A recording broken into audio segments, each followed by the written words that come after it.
तो ये जो क्वेश्चन है ये गेट मैथमेटिक्स नॉन इंजीनियरिंग वाला जो मैथमेटिक्स का गेट का एग्जाम होता है उसके ईयर 2001 में आया था और ये क्वेश्चन 1.1 है, यानी कि पहला ही क्वेश्चन है।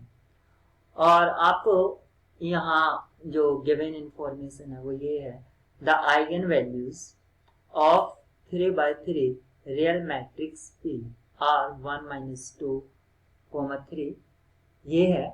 तो आपसे पूछा गया है कि P इनवर्स को हम P की टर्म्स में किस तरह लीनियर कॉम्बिनेशन में लिख सकते हैं, यहाँ पर आपसे पूछा गया है।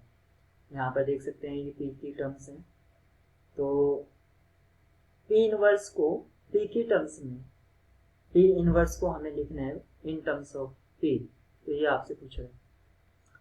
तो जब भी इस टाइप का क्वेश्चन आता था तो हम क्या करते थे कि हमें मैट्रिक्स गिवन होता था और मैट्रिक्स की हेल्प से हम कैरेक्टरिस्टिक इक्वेशन जनरेट कर लेते थे या फॉर्म कर लेते थे।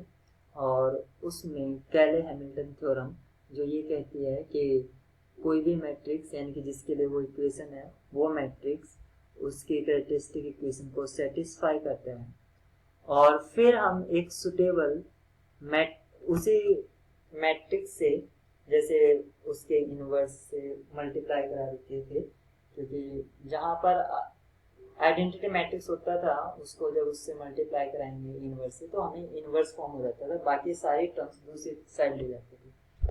तो वो उसके लीनियर कॉम्बिनेशन में यानी कि पी के या जो भी मैट्रिक्स का नेम होगा उसके लीनियर कॉम्बिनेशन में लिख पाते थे।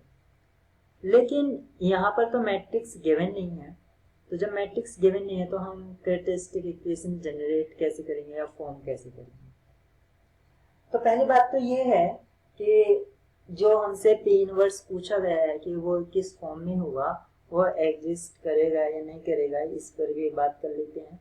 खैर ये तो बात है कि चारों में चार ही ऑप्शंस हैं तो इनमें से एग्जिस्ट करेगा ही करेगा, लेकिन ये जो आइगन वैल्यूज हैं ये भी हमें बता रही हैं कि वो जो इनवर्स है वो एग्जिस्ट करेगा, क्योंकि यहाँ पर कोई भी आइगन वैल्यू जीरो नहीं है, और आइगन वैल्यू जीरो नहीं है इसका मतलब P इनवर्स एग्जिस्ट करेगा ही करेगा।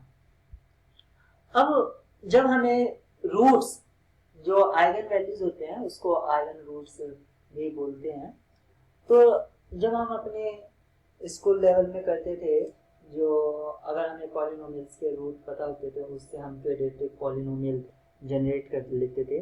जैसे x इक्वल टू अल्फा और x इक्वल टू बीटा एक पॉलिनोमियल के दो रूट हैं, तो इसका जो मतलब एक्सप्रेशन होता था वो x माइनस अल्फा और x माइनस बीटा, ये इसका क्वाड्रेटिक पॉलिनोमियल होता था। या हम इसको इस तरह भी लिख सकते थे कि x square minus sum of roots into x plus product, इस तरह से भी इससे भी यही आता है, तो चाहे आप ऐसे लिखें चाहे ऐसे ही। तो इस तरह से हम क्वाड्रेटिक पॉलिनोमियल फॉर्म कर लेते थे। तो यहाँ पर भी सेम वही है कि हमें रूट्स गिवन है, तो रूट्स गिवन है तो जैसे कि यहाँ पर x माइनस अल्फा उस क्वाड्रेटिक पॉलिनोमियल का फैक्टर होता था और x minus beta by factor theorem भी समझ सकते हैं आप। तो ऐसे ही लैम्डा के टर्म्स में ले लेते हैं x के टर्म में, उससे कोई फर्क नहीं आएगा क्योंकि हम आइगन वैल्यूज को नॉर्मली लैम्डा से रिप्रेजेंट करते हैं, तो इसलिए लैम्डा की फॉर्म में लिख लेता हूँ। तो लैम्डा इक्वल टू 1 यहाँ पर आइगन वैल्यू दे रखा है, तो लैम्डा माइनस 1 इसका एक फैक्टर होगा। ऐसे ही लैम्डा इक्वल टू हमें -2 दे रखा है, तो लैम्डा प्लस 2 उसका दूसरा फैक्टर होगा, और लैम्डा इक्वल टू 3 दे रखा है तो लैम्डा -3 उसका एक और फैक्टर होगा। तो इससे इसके हेल्प से हमें कैरेक्टरिस्टिक इक्वेशन बनाना तो इक्वल टू 0 पुट कर देंगे। अब हमें ये मिल गया है, इधर ये इक्वेशन मिल गया है कैरेक्टरिस्टिक इक्वेशन या क्यूबिक इक्वेशन जिसे मैं कह सकता हूँ। तो यहाँ से आप देख सकते हैं, चाहे इन दो को ले लीजिए या इनको ले लीजिए, तो किसी को भी हम इसके फॉर्म में आसानी से लिख लेते हैं।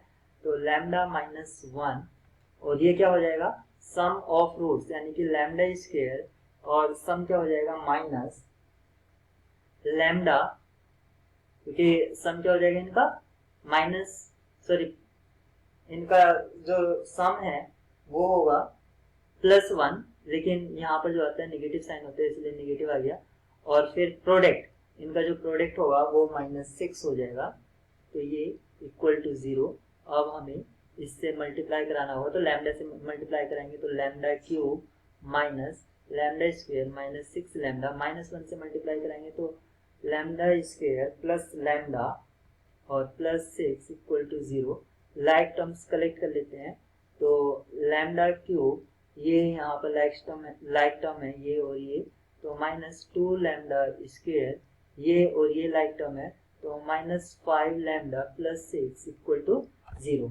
तो आप यहाँ पर देख सकते हैं जो मेरा केयर इक्वेशन आया वो lambda cube -2 lambda square minus 5 times lambda plus 6 equal to 0 मेरा आया।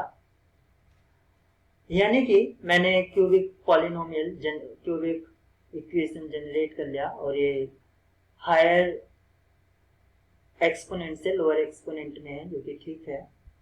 अब कैले हैमिल्टन थ्योरम ये कहती है कि मैट्रिक्स अपने कैर इक्वेशन को सेटिस्फाई करता है, यानी कि p cube -2 times p square -5 times p plus 6 times identity matrix equal to 0। ये क्या है, 0 भी करेक्ट साइज का है, जैसे आइडेंटिटी मैट्रिक्स करेक्ट साइज की होगी वैसे ही 0 भी उसका करेक्ट साइज का होगा। तो अब ये हमें मिल गया है। अब मैं इस इक्वेशन में, क्योंकि मुझे p इनवर्स चाहिए था, तो p इनवर्स लाने के लिए मैं पूरी इक्वेशन को थ्रू आउट p इनवर्स से मल्टीप्लाई करा देता हूँ, तो यहाँ पर p इनवर्स आ जाएगा, क्योंकि p inverse into identity matrix by the property of identity matrix ये आ जाएगा। तो यहाँ पर आ जाएगा p square -2p -5 identity matrix plus 6p inverse equal to 0।